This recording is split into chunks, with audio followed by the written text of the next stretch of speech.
What is up, guys? Welcome to episode 116 of the Nest podcast. I'm your boy Brandon, and I'm joined by my co-host Zach. This episode is called Flight of the Eagle. And if you're a Eagles fan from Philadelphia and you're tuning in thinking that we're going to praise your 2-4-1 Philadelphia Eagles, get on out of here because that ain't it. We're here to talk about the Eagle, Khabib Nurmagomedov, and his final fight in the UFC, because the man officially retired. He officially stepped away after defending his lightweight championship against Justin Gaethje at UFC Fight Island this past weekend. And we talked about it a little bit last week, and we've talked about it a little bit in the past, Zach, how Khabib was probably going to hang it up because of the death of his father. And he made that vow a long time ago that he didn't want to fight without his dad. And he announced this past Saturday that he promised his mom that he would never fight again after this fight. So Khabib's done. He's officially laid the gloves down in the octagon, and he's moved on. What does that mean for the sport that he's leaving behind, and what has he meant to the sport as its champion? I think he made a huge impact in just letting people know what is out there in the world. You know, we all knew that Conor was great, and we all knew that this and that and the other, but I think for the average fan, they had no idea that Dagestan was full of killers, and he basically put them on the map as a hotspot for big time talent. And we all know that Brazil is a huge place for talent and stuff like that, but I think he is the cornerstone of that region of the world when it comes to fighting. And I think for that division, he's going to be probably one of the greatest to ever do it.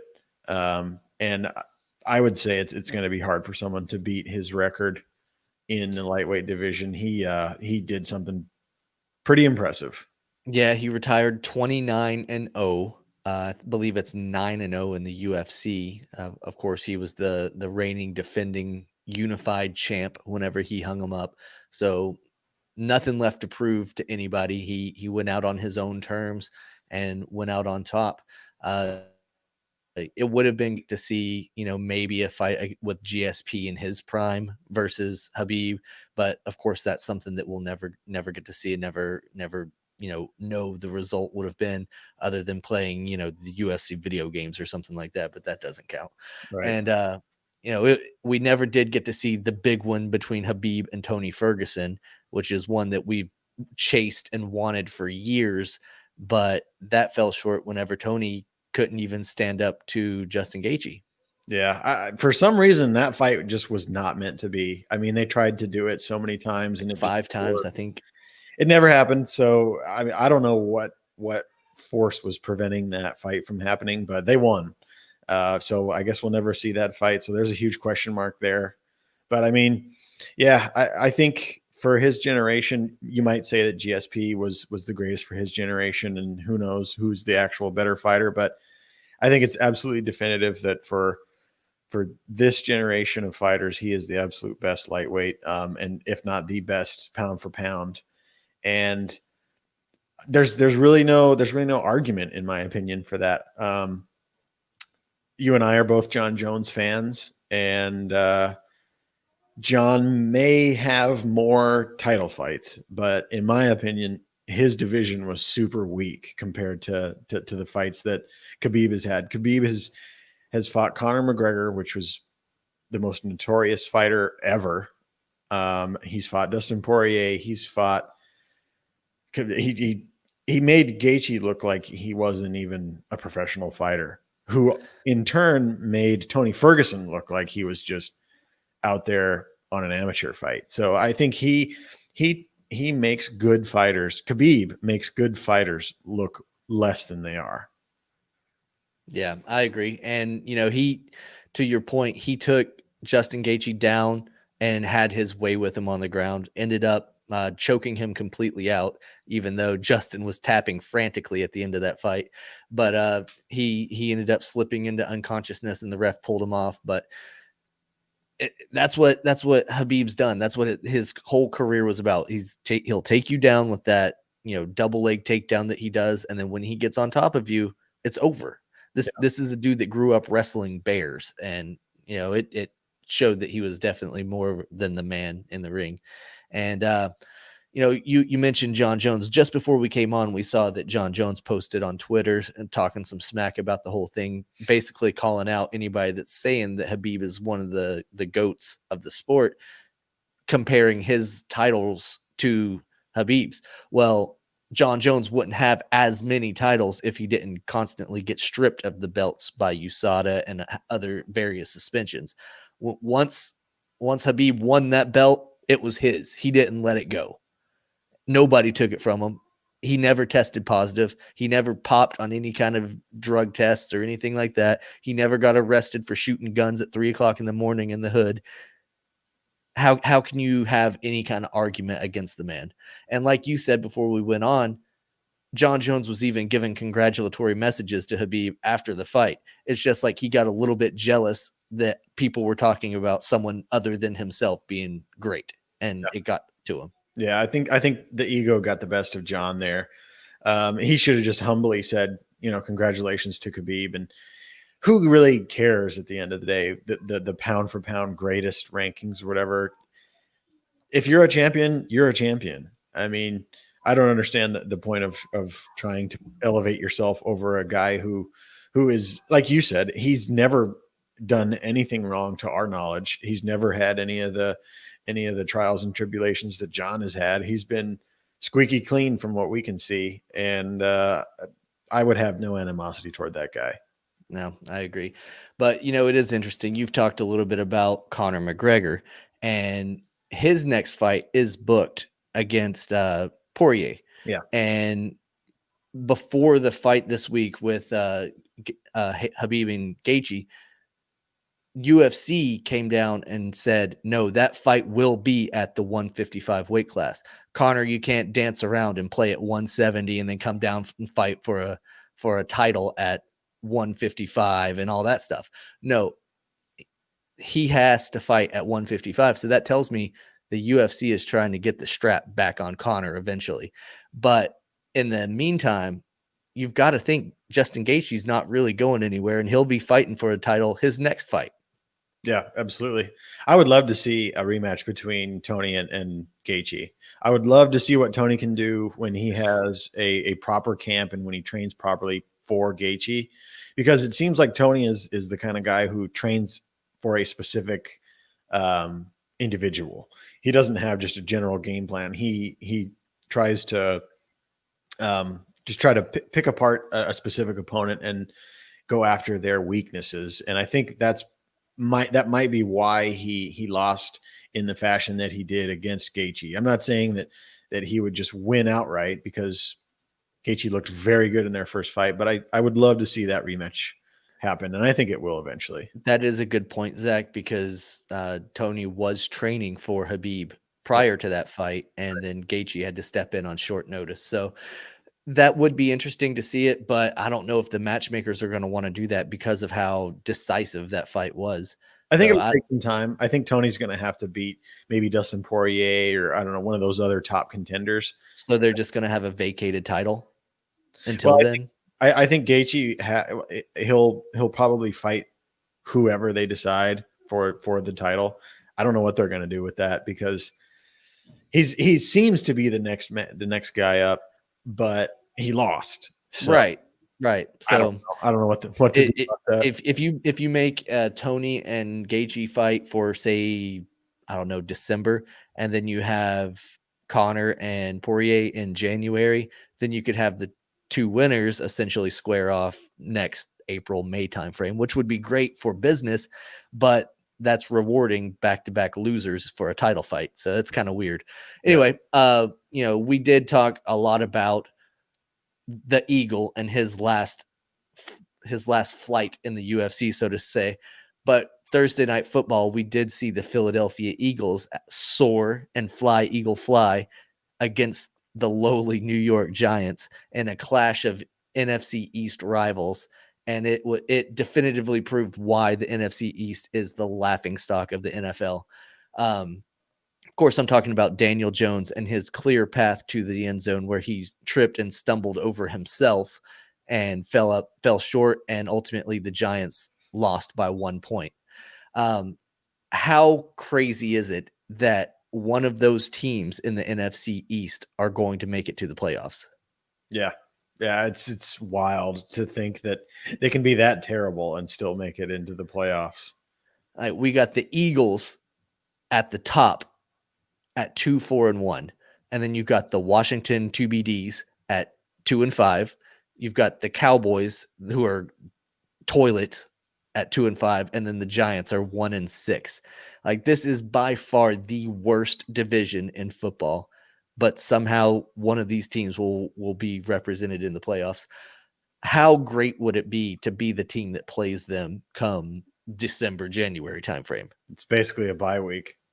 I A mean, bye week in the playoffs at that. right. Yeah, right. I mean, neither of those teams in that division have any shot of beating anyone in the playoffs, and it's funny to see just the ridiculousness that happens in those teams. Like you mentioned the Daniel Jones thing. Like, I get it, he's a pocket passer, he's probably not the most athletic guy, but that was a give me. I mean, all you had to do was just keep running, but no, he had to trip.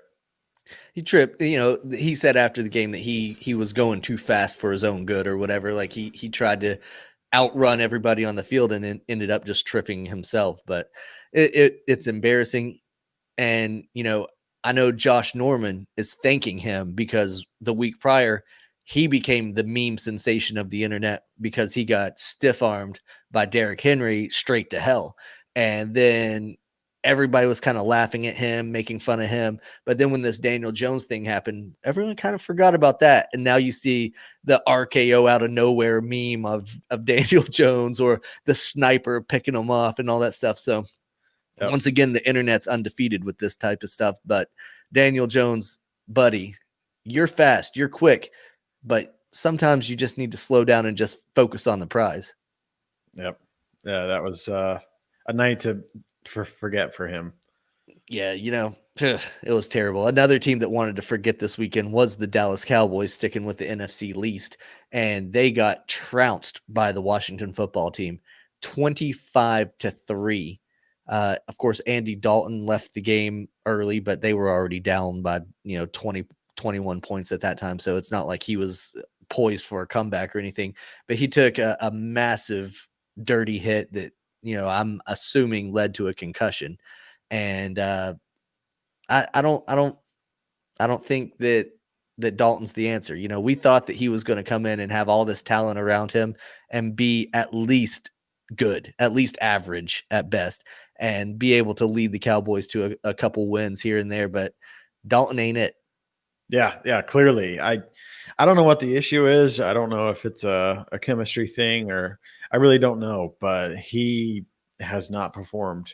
And you've got to think it's all on him at this point. I mean, Dak was able to do great numbers with that team. And if you can't do the same, you're not the answer. And I think Jerry Jones got Dalton to try to put a little pressure on Dak. And if potentially Dak sat out, then he would have a backup that was solid. And that is not the case. Yeah, it's funny. Prior to the Seahawks game this week, Dak was still the leading passer in the league. Wow. That's insane. Of course, Russell Wilson, surpassed that with his game on Sunday night. But after all the games were played on Sunday prior to the Sunday night game, Dak was still number one in passing yards, which that says something about how solid he was with the Cowboys offense and how trash Dalton's been. If I'm Jerry Jones, I'm on the phone with the Miami Dolphins to try to bring in Fitzmagic. Yeah. I think that'd be a great move for them. It's really a win-win if you think about it, because the Dolphins aren't using them. The Dolphins have already named Tua as their starter. So Fitz is just going to sit there on the bench for the rest of the season, get paid however many millions of dollars that he's getting paid to do that. The Cowboys desperately need a competent quarterback so they could bring in Fitz. He could run the offense, probably win a few games for the Cowboys. He could get some more playing time, hopefully secure a job, line up a job for next season or whatever. And if a trade goes down, the Dolphins are going to get some more draft picks or something out of the deal. So they're going to get something in return instead of just losing Fitz at the end of the season. Yep. It's a win-win for everybody in that situation, but I don't know if it's actually going to happen, because why would the Dolphins help out the Cowboys? Sure. And do the Cowboys want to just tank now? I mean, what's the point of winning a few games if you're just going to break even and not get a good draft pick? I don't know what Jerry's thoughts are now, because the season is basically a wash. I mean, if Andy Dalton didn't work out, which I'm sure he'll come back after concussion protocol, but I can't imagine him coming out and having a breakout, rest of the season and winning out. So I don't know what their plan is. I mean, this year really blew up in their faces. Yeah, for sure. The Cowboys better hope that they get to play teams like the Falcons and the Eagles and, the Jets and teams like that. But, if the Eagles soared this week, then the Falcons definitely got shot down in the water yet again, because they blew another fourth quarter lead, this time to the Lions. And the bad part about this is that the Falcons actually took the lead with about a minute remaining in the game, and then they still managed to lose the game. What is going on in Atlanta? I don't know. I really don't. I mean, there's so many questions there, because they've got talent. I mean, their offense, we've said it time and time again, they've got a talented offense. They can't do it. I don't know. Maybe it's their defense is that terrible that they just can't hold anybody back. Yeah, I don't get it, man. Like, they have a great offense. They could score 1,000,000 points, but their defense is terrible. Justin has been coming on the podcast for a few years now saying how great Atlanta's offense is, how great their defense is getting, how they're going to be so good, but then they just always fall flat. It just seems like the Falcons just keep finding new ways to lose games. This past week, Todd Gurley, he tried to not get in the end zone, but managed to somehow break the plane and score the touchdown. If he would have stopped and let the clock keep running and let the clock tick down to about 10 seconds before they scored, then the Falcons would have won that game. But because he rolled into the end zone with like a minute and 15 seconds left, Stafford was able to come out and lead the Lions to victory. That's not a defense that you can rely on. Right. Yeah, and that's just like ridiculous mistakes. I mean, how hard is it to not get into the end zone? Everyone's always trying to get into the end zone. You'd think it would be a no-brainer just to fall over or take a knee or do whatever. The funniest picture of that is Gurley laying on the ground and all of the Lions around him holding up the touchdown sign. Like, yeah, he got in. Give us the ball back so we can score. Yeah. It was nuts. A game this weekend that I could watch every week and not get bored was the Browns and the Bengals. Did you ever think you would hear anybody say that the Browns and the Bengals are must-see TV? No. Probably not. But guess what? Both of the games that they've played this year have been phenomenal. The first game, we saw the Browns come back and win late against the Bengals. And then this week, we saw Baker Mayfield have a terrible first quarter. And then after that, he was pretty much dang near perfect. He ended up going 22 of 28 for 297 yards and 5 touchdown passes without Odell. We'll get to that in a minute. And we saw Burrow go 35 of 47 for 406 yards and 3 touchdowns. I could watch this matchup every single week and not get bored. Yeah, that was an absolute shocker. You kind of figured that both of the offenses would do pretty well because both teams don't have a great defense, but they were clicking. I mean, the Browns did not Browns themselves, and they actually pulled through, which was very surprising. And of course, Joe Burrow has surprised us all with just how good he's doing. And yeah, I mean, that was an amazing game. And if they can keep that going, that's very exciting football to watch for two teams who no one thinks have any chance at doing anything. The Bengals have a pretty crap record once again this season, so they're going to be in the running for one of those high up draft picks. If they start stacking some talent on that team, Joe Burrow is going to be a problem for a lot of teams in the AFC North, because he is a solid quarterback. I didn't give him much credit coming out of LSU after that one season that he really stood out. I was like, yeah, he had one season when he had all the talent in the world around him, but he's in Cincinnati, and he's making chicken salad out of chicken shit. Yeah, absolutely. I think the real test will be next year, whenever teams have tape on him, and they can kind of read him a little bit. But I think you're right. I think it wasn't you weren't wrong to kind of question his abilities, because, like you said, he had one huge year in a giant school with all the talent in the world and made it happen. But this year with a crappy team, he has also made it happen. So we'll see if he can continue this. It'll be very interesting. Yeah, it will. And, I mentioned that the Browns did it without Odell. It was announced after the game that he has a torn ACL. So he's shut down for the season. Of course, that's been a point of contention for the Browns all year anyway, because he's such a spark plug in the locker room and creates so much drama amongst the team. But without Odell, without their star wide receiver, the Browns looked pretty good. Yeah, it's kind of weird. I wonder if he is a riff in the locker room. I think it was on some sort of Facebook page, but they were showing clips of Odell during the Steelers game when they were getting their asses kicked, and he was obviously upset about the team's performance, and he had his cleats off on the sidelines, and he was like going back and forth with Steelers fans, and it seemed like a very immature thing to do, to try to I guess get into it with some sort of fan. He's clearly letting his emotions get to him. And I wonder if he's kind of a nuisance in the locker room, if you will. I think he very well might be. I think he's one of those prima donna type players that they are all about themselves, all about the me, and generally speaking, that doesn't serve well as a good locker room guy. Of course, that's a perfect transition into another guy that recently got signed by a team that's kind of in the same conversation, and that's Antonio Brown. Antonio Brown is going to be the newest member of the Tampa Bay Buccaneers once his Week 8 suspension is up, and he'll be joining a team that is pretty much an all Madden team in its own right. So we're going to add Antonio Brown to a wide receiver core that already has Chris Godwin, already has Mike Evans, already has Rob Gronkowski as a tight end, already has Cameron Brate as a tight end, has Leonard Fournette, Ronald Jones as the running backs. This team is fully loaded.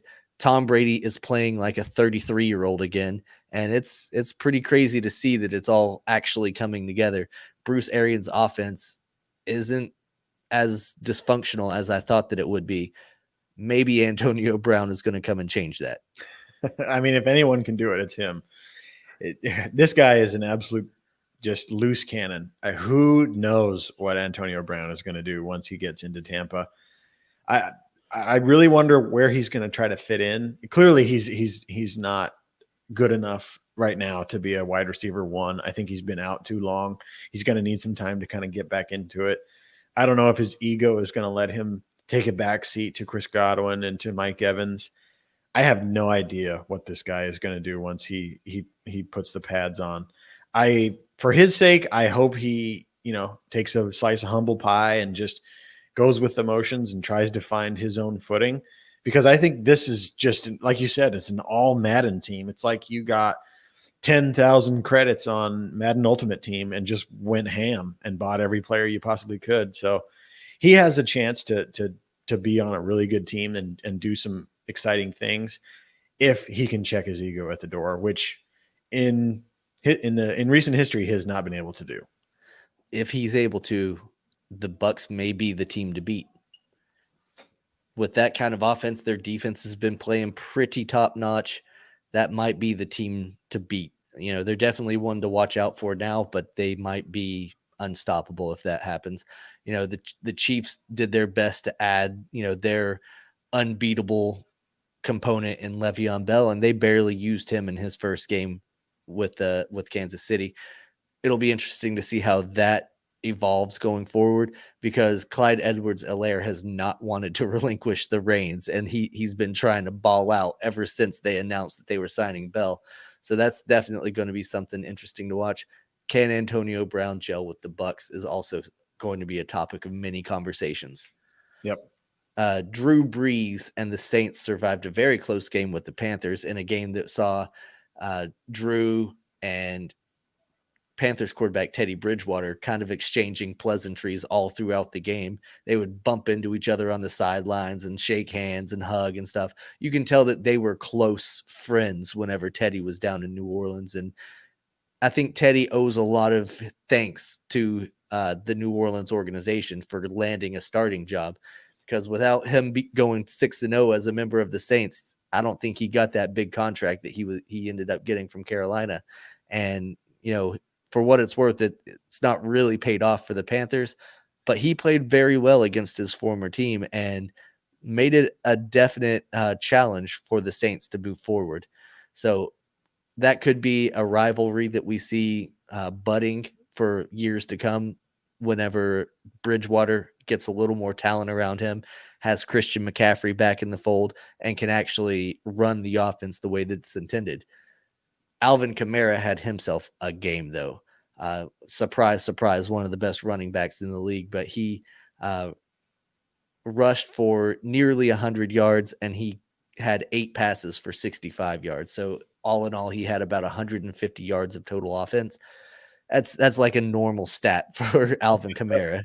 Yeah, he is a huge threat out there. I mean, his ability to run and to be involved in the passing game is very dangerous, and he fits absolutely perfectly in that offense. Yep, absolutely. It's a shame that Tennessee didn't utilize him like that when they had him, because they just used him primarily as a second tier back. He wasn't even the starter until his senior year, which is absurd, but it is what Yep. it is.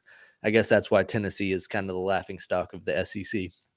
And I say that as a Vols fan. So, right. Mention the Chiefs. They looked average on offense. The real reason that they got to run up the score to 43-16 against the Broncos this week was because they scored on a punt return for a touchdown and a pick six from their defense.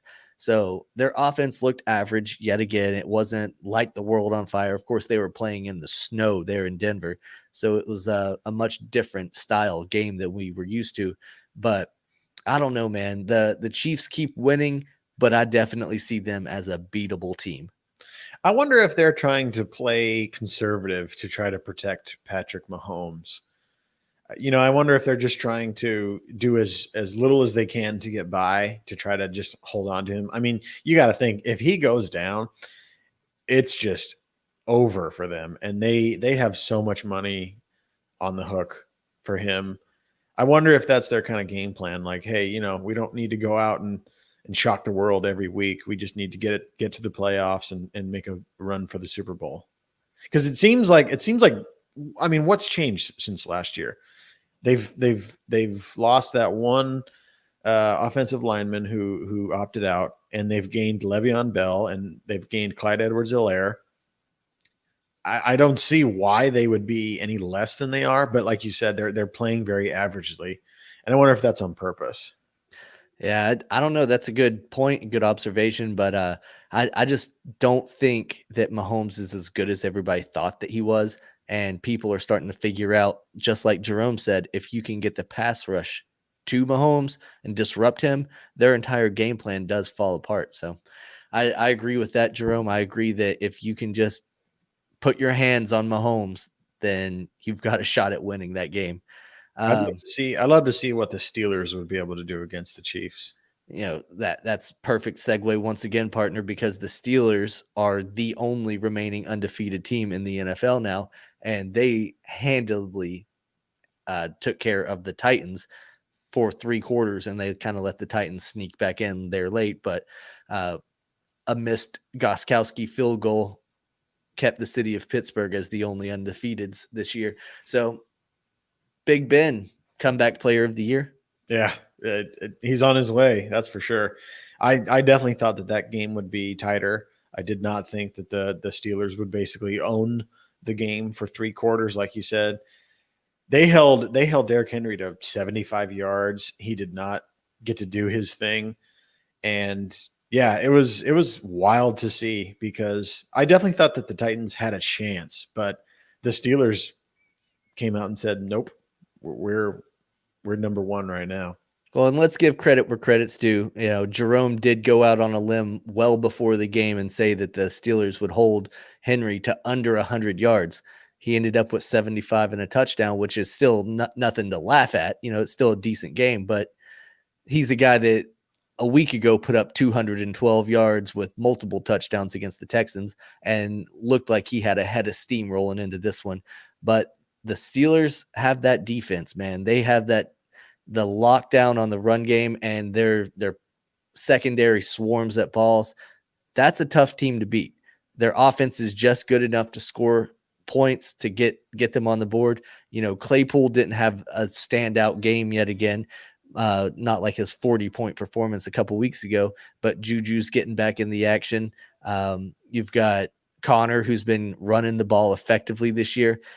Last year, they had all these pieces in place except for Ben Roethlisberger. So you got to think that he was the missing link. You know, they had a bunch of other quarterbacks that they trotted out there last year, and they just couldn't get the job done. So Big Ben is definitely worth every penny that the Pittsburgh Steelers pay him to play the quarterback position, because he gets it done and he's putting W's up. And it'll be interesting to see how they go forward, because I believe I want to say they play the Raiders this week, but I'm not 100% on that. So that's another tough test for the Steelers, because the Raiders have been a team that's been pretty good this season. Right. Yeah. Yeah. It's crazy to see Big Ben do as well as he's doing. I kind of thought after his injury this last year, it'd be kind of wrapping it up. But for what it's worth, he has gone out there and done his thing. He's had some, kind of games, but as a whole, that team is really doing something. Like you said, Connor has actually been very productive in the run game. He had that breakout year, a couple of years ago. And I think last year he wasn't super great, but this team is clicking, and obviously it's working there. I mean, they're 6-0. So yeah, the thing with Connor is he's got to be able to stay healthy, because when he starts getting banged up, that's whenever all of his touches go down. That's whenever his productivity goes way down. But it looks like he's healthy right now, and as long as he's healthy, that Pittsburgh Steelers offense is going to keep going through him. And who knows, they could go a couple more weeks before they suffer their first loss. They're still going to have to go up against the Ravens another time this season. They've still got to battle it out with a couple other good teams in the AFC. So we'll see what happens with the Steelers going down the stretch, but they definitely look like they're playoff ready right now. Yeah. Two other teams out west that definitely look like playoff contenders played on Sunday Night Football, and that was the Cardinals and the Seahawks. And that game became an instant classic. You were texting me during the game, and I was flipping back and forth between that and the World Series. And you were like, "Holy crap, Russell Wilson!" And I was like, "Oh, what happened?" You're like, "He nearly threw a pick six, but DK Metcalf saved the touchdown or whatever." And I was like, "Oh, okay, cool. Well, DK, caught the guy by a shoestring tackle or whatever." I saw the highlight and didn't realize that DK Metcalf was that fast. And you got to think, this guy is 250 pounds at least. Oh, he's a tank, dude. Yeah, he's gigantic. And he's the guy in the memes that's like, your daddy calls him daddy. Yeah. Because he's just cock diesel. Yeah. But yeah, and this dude can run that fast. Holy cow. I want to see a 40-yard dash between him and Tyreek Hill and see which one is faster. Oof. It's going to be a close race for sure, which is insane to think about. A man that huge can do stuff like that. I'm wondering if he was made in a lab. Jerome's asking saying that he's probably going to get drug tested, because it is ridiculous. I agree, man. The only explanation is that he's on performance enhancing drugs, or he was scientifically created to be the fastest man alive. That's the only explanation for DK Metcalf being that fast. Yeah. Yeah. And honestly, I did not think that the Cardinals would do that as well as they did. I mean, they're a good team. They really stuck it out with the Seahawks. That was crazy. I didn't get to finish that game, but from what I have heard, it went into overtime, and Yep. I think the Cardinals won. They sure did. They handed the Seahawks their first L of the season. An incredible game. Kyler Murray definitely looks like he belongs. There was a lot of doubt and speculation before he was drafted that, he's too small, he's not going to be good enough or whatever. That dude can ball, and he's a gamer, and he's had a team in Arizona that's been built around his style of play, and the addition of DeAndre Hopkins was just what he needed to put him over the top. Yeah, I immediately wrote off Kyler Murray. I said he is way too small for this league. Defenses are going to eat him alive. I don't care if he's elusive, and he has absolutely proven me wrong. Did you see the highlight of him throwing a touchdown pass to D-Hop when it was just single coverage on him?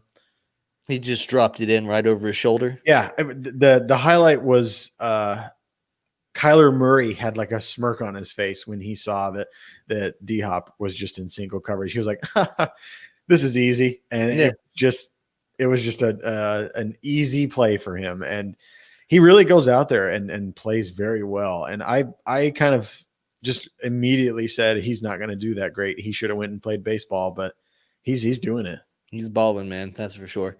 Now, I know a lot of you are sitting there waiting for me to address the elephant in the room, and that is the New England Patriots. My team, the New England Patriots, got absolutely beat down by Jimmy G and the San Francisco 49ers. Cam Newton got benched after throwing his third interception, and then Jarrett Stidham came in and promptly threw an interception of his own. The Pats got destroyed. I 100% think that after the coronavirus tests and all that stuff that happened with the New England Patriots, they've been replaced with a Massachusetts JV football team, and that's what they're throwing out there on the field right now. It's been terrible. Brad saying, imagine trading Jimmy G. Yeah, well, whenever they traded Jimmy G, Tom Brady was still 37, 38 years old, had every indicator that he wanted to continue playing. So unless you wanted to pay $25 million a year to a backup quarterback, you had to move on from Jimmy G. So whatever. Imagine letting Tom Brady walk. Yeah, well, you let a 42, 43-year-old quarterback go when they're trying to demand $25, $28 million a year. Yeah, let him go. Let him go to the Bucs and let him play on the Madden Ultimate Team. Yeah, I mean, that seems to be the only way that he was going to be able to surround himself with enough talent to be able to get to that. He wasn't doing anything for the Patriots last season either, if you remember. Yep. Throwing pick sixes. But we're not talking about last year. We're not talking about 5-6 years ago now whenever they traded Jimmy G. We're talking about week 7 of 2020, and the Pats got stomped. They did. They got beat. I'll talk more about the Patriots players when we talk about our fantasy football booms and busts for the week, because I've got some things to say about them there. But I'm not a happy camper. It is what it is. The 49ers got the best of them, though. Yeah. Yeah, I don't know what the issue is there. I think COVID seemed to really throw a wrench in the gears. It just kind of broke up their entire, just they had a good thing going there, and that just really put a halt to everything. I don't know if Cam just kind of got out of whack and hasn't really been able to catch back up or what. Who knows if it's affecting him or not? I have no idea. He seems to be fine, but you never really know. It sucks to see because I had high hopes for him. I think if he can get back to what he was doing at the beginning of the season and kind of rein in the interceptions, I think he'll be okay. I hope he doesn't just completely, fall off the rails and the Patriots have to move on from him. I hope he can actually do well, because I think he's a great asset to have in the new NFL. That is the mobile quarterback. He's a vet who's been doing that. He knows how to do it. He knows how to be elusive and how to throw it. And I think if he is clicking, then he can do damage. But for whatever reason, right now there's something going on. You remember back whenever I don't know, it was probably week 2, 3, 4, somewhere in there, and I was saying that Cam Newton had won the respect of the locker room. He had won the respect of his coaches, and all he needs to do is win games to win the respect of the fans. And he was winning games up until the point where he got sick with the coronavirus, had to miss the Chiefs game, which of course the Pats lost, and then came back or didn't come back the next week. They lost that game. This was his first game back, and he looked terrible. So I really think that the coronavirus has affected him. But for all the fans out there, I put that in air quotes, all the fans out there that are immediately talking smack about Cam Newton, they don't really understand what's been going on. They just see that the Pats have been losing and just like put that all on Cam. It's not just on Cam. We'll get into some of these other cats here in just a minute, though, because let's go ahead and talk about our week 7 booms and busts, because we've got some more ground to cover before we bring Brad in to talk about the World Series. And I can't dwell on the Patriots too much, or I'll sit here and talk about them for the next hour. But for our week 7 booms, my biggest boom came from my quarterback, Justin Herbert. This dude, a guy that was a rookie who wasn't even supposed to start playing this year, came out in week 7 and balled with 38.48 fantasy points, 347 yards passing, 66 rushing yards, 4 total touchdowns. The dude's balling, got his first win as a pro out there in Los Angeles, and he's making it look good. You don't get any bigger boom than this. I mean, this is a kid who was supposed to sit behind Tyrod Taylor. No one knew who he was. Tyrod had that punctured lung thing going on, and they ended up going with Herbert. And God, this kid is just lighting the world on fire. It is so wild. Yeah, I'm loving it. I'm glad that I picked him up on the waiver wire whenever Dak went down, because he's posted now 4 out of 5 weeks with 20 plus points. That's all you can ask for out of your fantasy quarterback. Another big boom, of course, was Tom Brady this week. Tom, playing like a 35-year-old once again, dropped 36.86 points, 369 yards passing, and 5 total touchdowns. Snuck it in there and got another running touchdown. Stole that from my man, Ronald Jones, but it is what it is. That's what Brady does on the goal line. So I think that's the first week that we've had Tom Brady as a boom. Yeah, he lit the world on fire too. And we mentioned him earlier. Kyler Murray had a great week in fantasy, 37 points, 360 yards, 4 touchdowns, and an interception against the Seahawks. Granted, their defense these days isn't anything to really fear, but that kid is tearing it up for sure. The Seahawks have given up more passing yards than any other defense in the league. So they're worst ranked passing defense in the NFL this year, which doesn't bode well for them going forward, but they've managed to score enough points to counteract all that. Yep. Running backs, James Robinson of the Jacksonville Jags balled out this week with 31.7 points. That's 22 rushes for 119 yards and a tug. Dude balled out. Love to see it from Duval, but it wasn't enough to get over the Chargers. And if you listen to me on Sunday morning, I came on and did the stardoms and situms, and I urged everybody that was listening to go out and grab Jamal Adams from the Packers, because it was announced that Aaron Jones wasn't going to be able to play. I'm sorry, Jamal Williams from the Packers. Jamal plugged him in at the last minute. He ended up getting 21.4 fantasy points as a running back, 77 yards rushing, and a touchdown. Probably one of the best waiver wire pickups of the season if you happen to grab him. Yeah, that's perfect, especially for a guy who's coming straight off the bench to replace the starter. I mean, that's awesome. It's all right, Cody. We understand. Thanks for popping in and saying, hey, you can always catch the full episodes at the links provided in the description. We know you will anyway, so thanks a lot, buddy. Wide receivers out there, holy crap. Tyler Lockett, 53 points in fantasy. That's more than half of some teams' total scores. Yep. Dude had 15 receptions for 200 yards and 3 touchdowns. that's the best week of any player, bar none, this entire season. Yeah, I mean, it's going to be tough to beat that too. Russell Wilson clearly has a favorite target, and he hits him all the time. Yep, absolutely. And I mean, why wouldn't you? It seems like he gets open on every single play and then takes it to the house. Yep. So, and Devontae Adams for the Packers also balled out with 44.6 points, 13 receptions, 196 yards, and 2 tugs.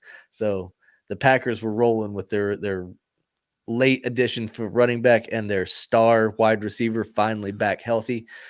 Packers are another one of those teams that you're going to have to look out for come playoff time. Yeah. Aaron Rodgers came back from his terrible showing last week, and I think he's enjoying having his wide receiver 1 back.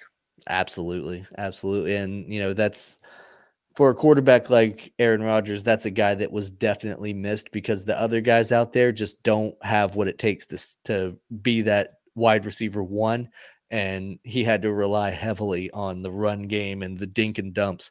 Whereas with Adams, he's able to sit there and throw the deep ball, and it's awesome. Yep. Jerome saying against a terrible team, though, it is what it is. Sometimes you need those terrible teams and go out there and thump them to let everybody know that you're still legit. Yep. Well, let's talk about the busts. And this week, my busts are the New England Patriots because at quarterback, Cam Newton, negative 0.18 fantasy points, 98 yards passing on 3 interceptions. That ain't going to get it done, Cam. He did run for a little bit, but he didn't even get a chance to really get the offense going because he was throwing a pick every other time that he would drop back. That ain't going to work. You got to be able to move the ball and not let it go the other direction. At my bust for running back, I've got James White. James posted 1.3 points, 1 reception for 3 yards. You're a running back that can't even get a positive rushing yard. The only positive that you could even get is catching the ball in the flats and getting a little bit of yardage. Not good, not looking good for you. Rex Burkhead was the featured back of the game. He did better than any of the other running backs, but he still didn't even have enough to set himself apart. Right. Wide receivers, N'Keal Harry and Julian Edelman both only had 1 reception apiece. N'Keal Harry posted 1.6 fantasy points and Julian Edelman 2.3.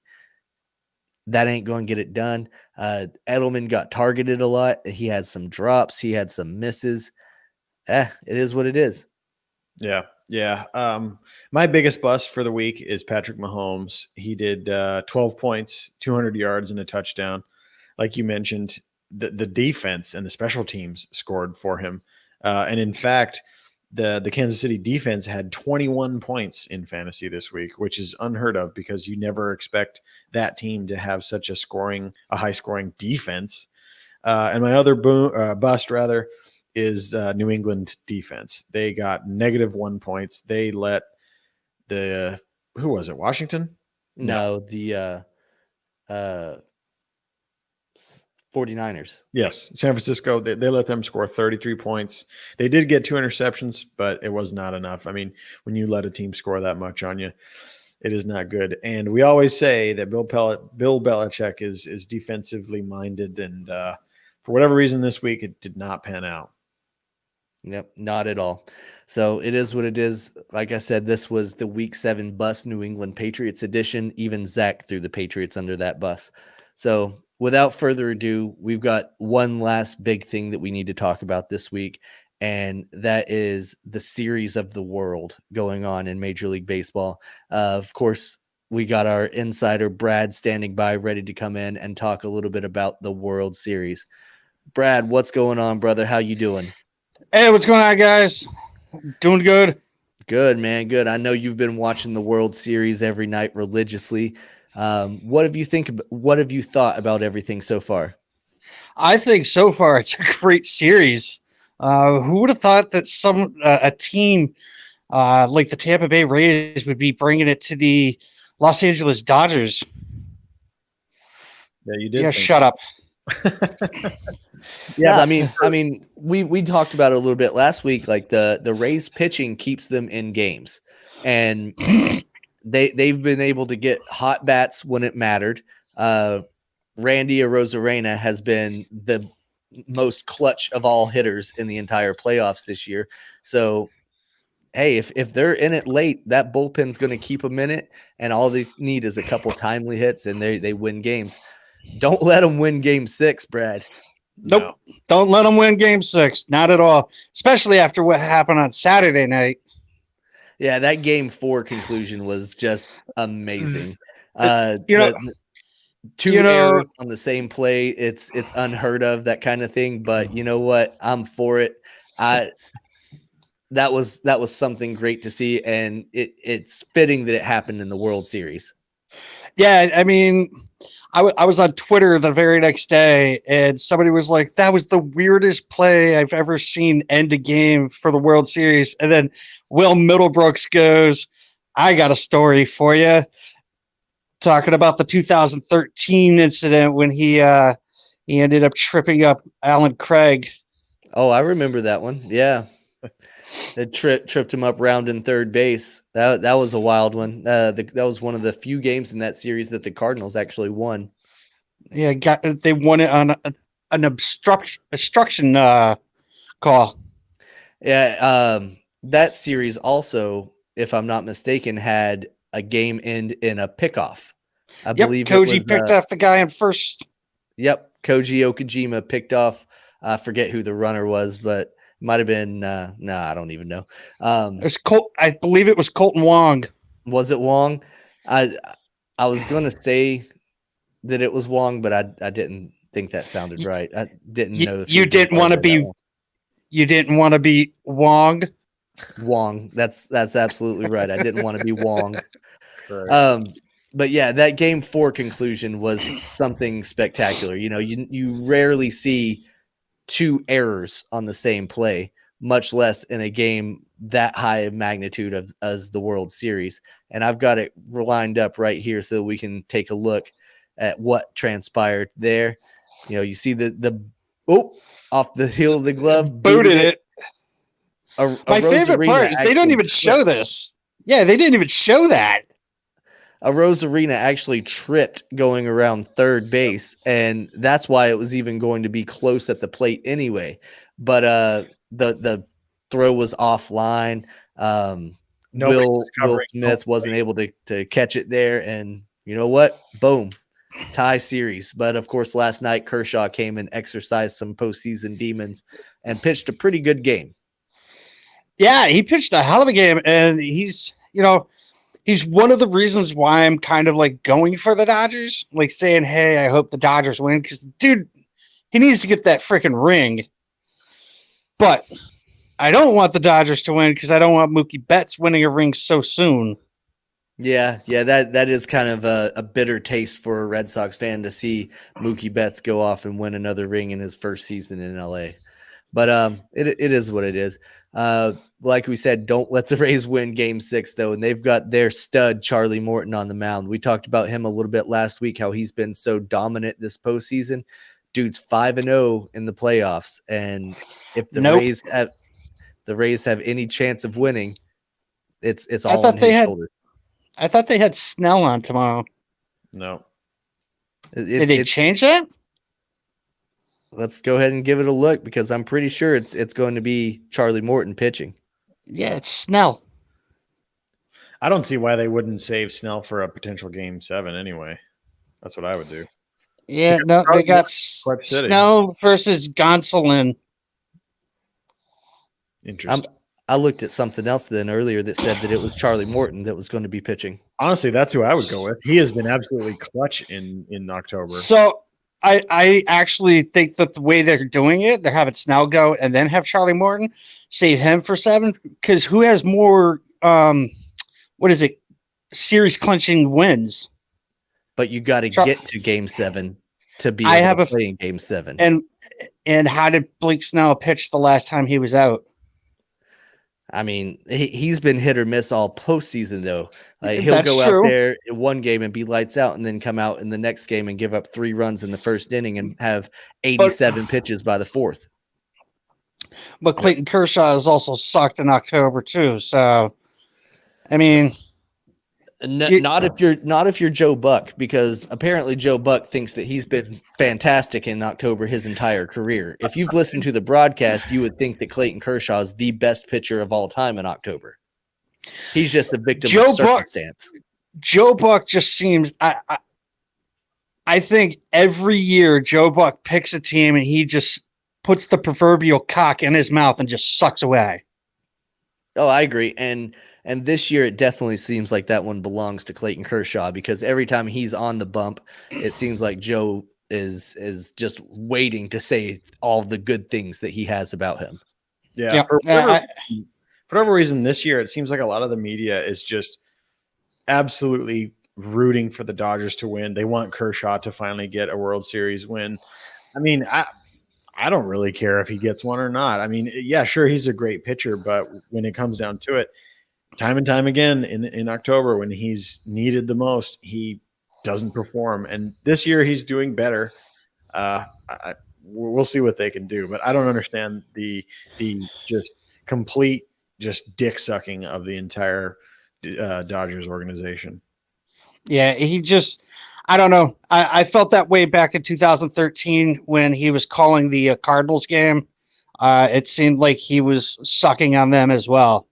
I believe he grew up a Cardinals fan, though. So, I mean, that kind of made sense. Yeah, I don't know. Still, even if you are a Cardinals fan, I think if you're a professional broadcaster, you should try to be neutral. Right, exactly. There is one thing that I did want to bring up about the Saturday's game. So yesterday morning, I was doing a little bit of research on the game and whatnot, and I came across this tweet from somebody who had stated that after the game, a bunch of people attacked Kenley Jensen on Instagram, attacked him, called him some racist names, and they were like threatening him, his family, his kids, his wife. I mean, dude, it's just a game. Yeah. Like, I get being passionate about your sports teams. I get absolutely being upset that your team lost or whatever. But I mean, 2 errors on one play, that's not Jansen's fault anyway. But yeah, he gave up the hit, I guess. But to take it out and to go that far, like, there are lines, and those lines were definitely crossed. You could say like, "Oh, dude, you suck. I wish you weren't on my team." That's fine. That's a fan being upset. But whenever you start bringing the family in, whenever you start attacking him personally, there's no place in that. No place in the sport for that. And dude, we've already been dealing with enough of this racism stuff with baseball. We don't need any more of that crap. Yep, absolutely. No need for it. I think that's just people being terrible on the internet. I think if those people saw him in real life, they would want a selfie or they'd want an autograph or whatever. And they get to hide behind their Twitter account and they get to say mean things that they would never say to a guy's face. It just sucks. I hate that stuff. You know what we call them in the internet world? We call those people keyboard warriors. Yep. Just silly trolls. That's all they are. So hopefully, I think Jansen's a professional, and he just saw that and he was like, these idiots or whatever. Hopefully he doesn't let that impact him, and it is what it is. But if I'm him, I want out of LA. I think they're going to move on anyway. He really hasn't been super clutch this year. He's done okay.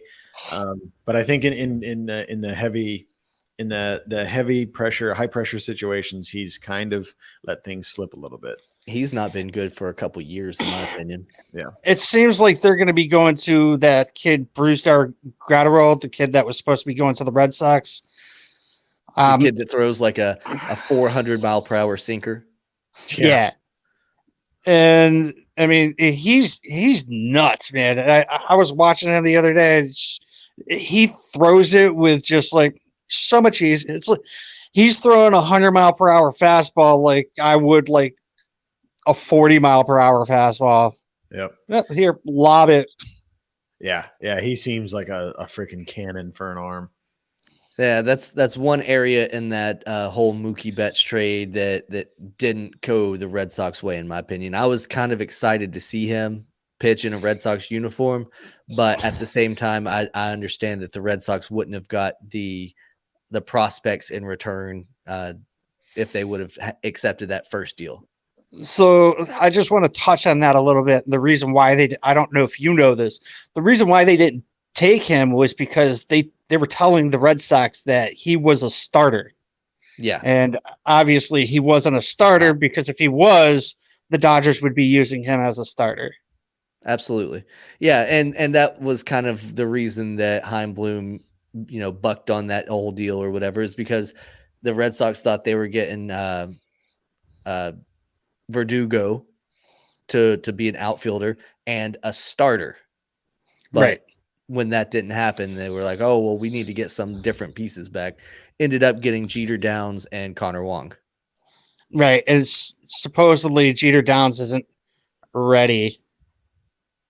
Yeah, I think that's mainly just because Dustin Pedroia is not ready to say that he's retired yet, but we'll see what happens with all that. They're going to take Christian Arroyo. They're going to put him at second, whatever. But they're doing it so that they can keep Jeter Downs like for longer. Yep, keep control of that contract for a little bit longer and not have to pay him as much. Exactly. So let's wrangle the Red Sox fans here back in, and we do have a World Series that's still going on. Yeah, but it doesn't have the Red Sox in it, so it doesn't really matter. So actually, if you want to be if you want to talk about it, I mean, the Red Sox have been coming up more than probably the other two teams in the past couple games. Imagine trading Mookie Betts. Yeah. That had to be the dumbest trade in the last 5 years. Yep. Yeah, that's just like the comment trolls that we had earlier, saying imagine trading Jimmy G. What an asshole.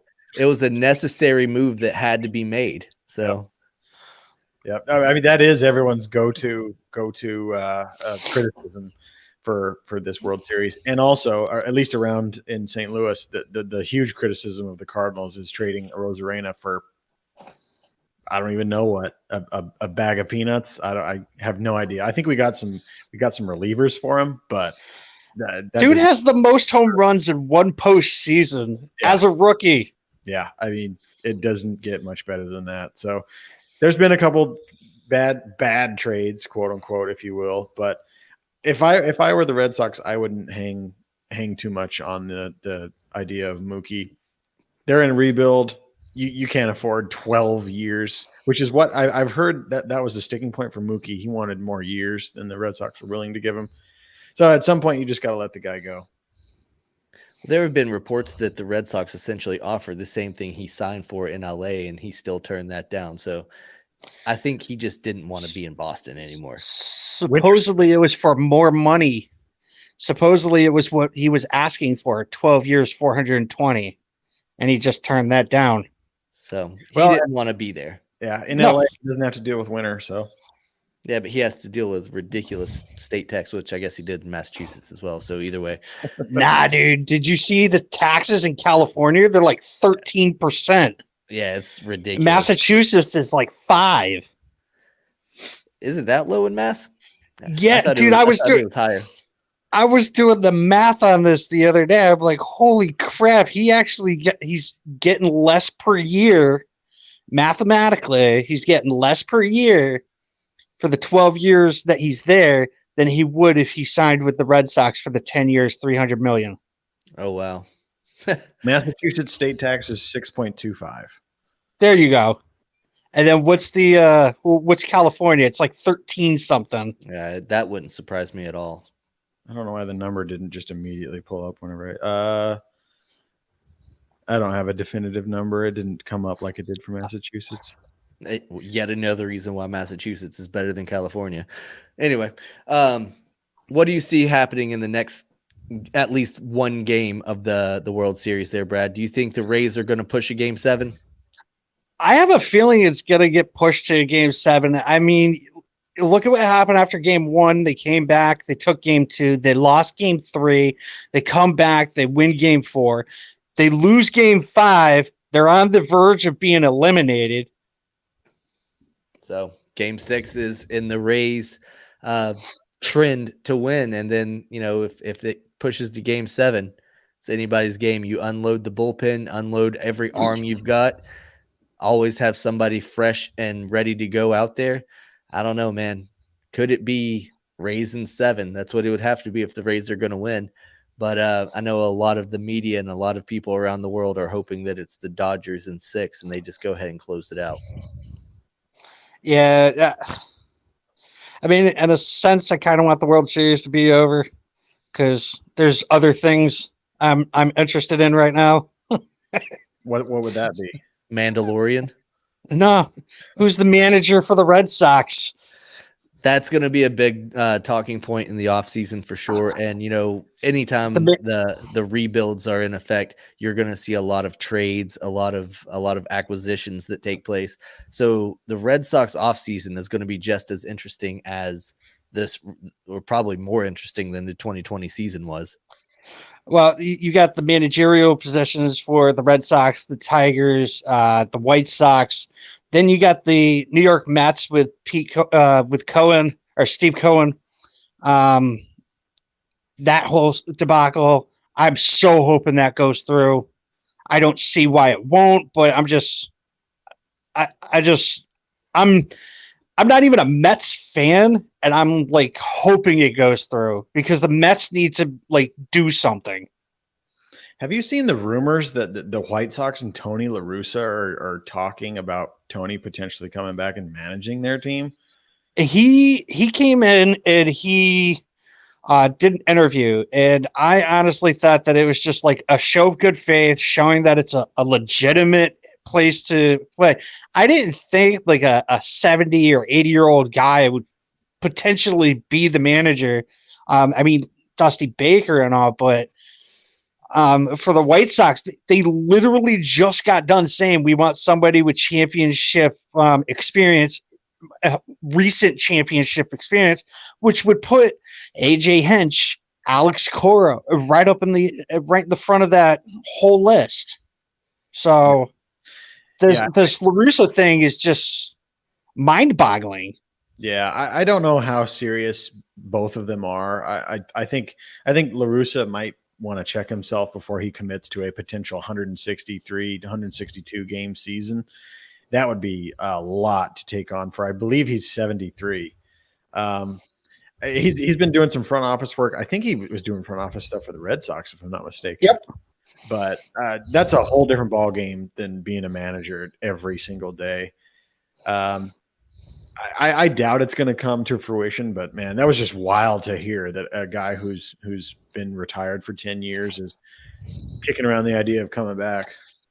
I would see like somebody like Mike Scioscia coming back and managing a team before I'd see Tony La Russa actually doing that. Sure. Yeah. Well, Brad, do you have anything else you want to add? I know we talked a lot. We kind of covered a big span in a short amount of time. Do you have anything else to throw in there? Go Rays. Go Rays, absolutely. I think we're all cheering for the Rays, even though it looks like the Dodgers are going to be the team. They've only got to win one out of these next two, and they get to hoist that trophy. But Brad, thanks for stopping by. We'll bring you on again next week to talk about the conclusion of the World Series and what's going to go forward in the offseason a little bit more. All right, so we'll talk to you then. Oop, cut him off mid-sentence. Sorry about that. He was saying, all right, talk to you later or something. That's what you get for trolling our comments about Jimmy G. Yeah, you get cut off mid-sentence. Jimmy G. You got to trade him. I ain't going to pay him $20 million to sit there. Anyway, you got anything else you want to add to this episode, partner? I think I'm good. I think just going back a little bit to the World Series, I think the Rays are completely dependent on their two next starters, Blake Snell and Charlie Morton. If they have good games, if they can go 7 innings with 1 or 2 runs given up and their bullpens can finish out the game, that is their only chance, because I think the Dodgers are going to be looking to take the stitches off those balls, and they got guys that can do it. The Rays only have a couple guys that can really do damage. Obviously, Arozarena is doing very well. Brandon Lau has been doing pretty good, but they're a mostly pitching team, so they are absolutely reliant on their starting pitchers right now. Yep, I agree. And we knew that going into the series that they were going to be very heavily dependent on their pitching, but they got to get those bats going a little bit. One last thing I want to touch on: Robert Whitaker was ridiculous at UFC 254 this week. Are we looking at a Robert Whitaker Israel Adesanya rematch in the near future? Absolutely. Yep. I mean, Izzy said that if Cannonier could defeat Whitaker, that he would be next, and clearly he wasn't able to do that. Robert Whitaker is the number one contender. He's the only guy that has a shot right now, in my opinion. If the Whitaker that showed up to fight Cannonier shows up to fight Izzy, that'll be a great fight. Yeah. Izzy is a very, very good fighter, clearly. But Whitaker has run that division for a long time now. He is no slouch. If they do run it back soon, that is a must-see fight. I agree. All right, guys. Thank you for watching. Thank you for listening. However you consume this podcast, we appreciate it. Make sure you go out and tell a friend about it. Shares help and all that stuff, but just telling somebody, hey, check out this podcast that I like, that goes a long way too, because those are your friends and they will take your recommendations. If you like sports, tune in all the time, because we are always trying to bring you up-to-date content, up-to-date news and information. We are going to always be trying to help out your fantasy teams with our 5-minute fantasy segments. And coming soon, we're going to be doing some more nerdy stuff, because like I mentioned earlier, The Mandalorian is coming back to Disney Plus, and we are going to be doing weekly episode breakdowns of that show as well. We're assembling a small panel of guests that are going to be rotating in and out to talk to you about that. Some you've seen before, and some that are going to be new guests joining the show. And I'm very excited to have all of them joining us, and can't wait to see what season 2 of that show brings. But we will always be here on Monday nights to talk sports, because that's what we know and that's what you know and love. So we'll be here every Monday night. So make sure you click that like button, subscribe wherever you're watching it, so that you get content every single week. And we'll see you again next week. Peace.